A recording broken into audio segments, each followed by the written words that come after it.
اعوذ باللہ من الشیطان الرجیم، بسم اللہ الرحمن الرحیم۔ آج میں بہت ہی اہم سوال کرنے والا ہوں، اور یہ سوال مرزا جہلمی صاحب سے ہے۔ وہ یہ ہے کہ دیکھیے، وہ حدیث 2812 کو بار بار استعمال کرتے ہیں سیدنا معاویہ کے خلاف، کہ حضرت عمار جو ہیں وہ وہ ایک گروہ کو یا باقی گروہ کو جنت کی دعوت دے رہے ہوں گے، اور وہ ان کو جہنم کی دعوت دے رہے ہوں گے۔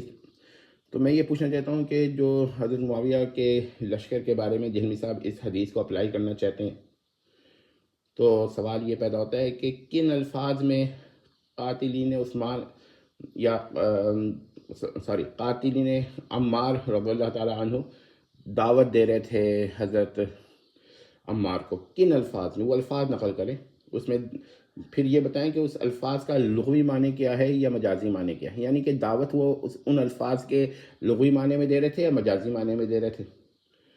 کیونکہ اگر وہ لغوی معنی میں دے رہے تھے تو اس کو مجاز میں محمول کرنے کی گنجائش ہے کہ نہیں، اور اگر مجازی معنوں میں دے رہے تھے تو وہ قرینہ بھی بیان کریں گے کہ وہ لغوی ان الفاظ اور اس جملے کا کہ جس میں وہ دعوت دے رہے تھے۔ اگر جہلمی صاحب یہ دعوت ثابت نہ کر سکیں کہ بھئی یہ جملے میں انہوں نے دعوت دی تھی، تو اس کا مطلب انہوں نے دعوت ہی نہیں دی، اور جب وہ دعوت ہی نہیں دی تو اس کا مطلب یہ ہوا کہ جہلمی صاحب کا سارا استدلال غلط ہو گیا۔ اب جہلمی صاحب کہیں گے کہ وہ حالی دعوت تھی، قولی دعوت یا جملے کی دعوت نہیں تھی، جملے میں نہیں تھی۔ تو یہ تو جہلمی صاحب کی تعویل ہے، ہم یہ حالی دعوت کو دعوت نہیں مانتے۔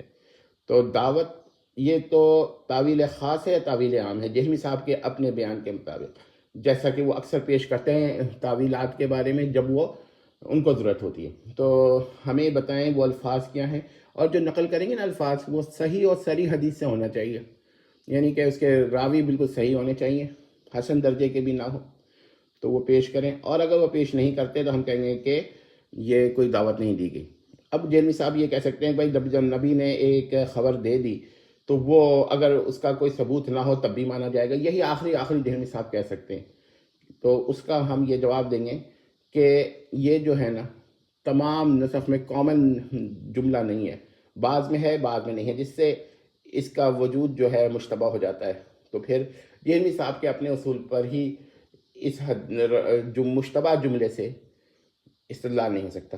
اگر ابھی بھی سمجھ میں نہ آئے تو یہ اس کا جواب ہم پھر دے دیتے ہیں کہ بخاری شریف کے جملے یا الفاظ، حروف اور جمل جسے کہتے ہیں، وہ دو طرح کے ہیں۔ ایک ہیں جو تمام نسخ میں کامن ہیں، تمام کاپیز میں، اس کے مینوسکرپٹس میں کامن ہے، مخطوطات میں کامن ہے، اور ایک ہے جو بعض میں ہے جو بعض میں نہیں ہے۔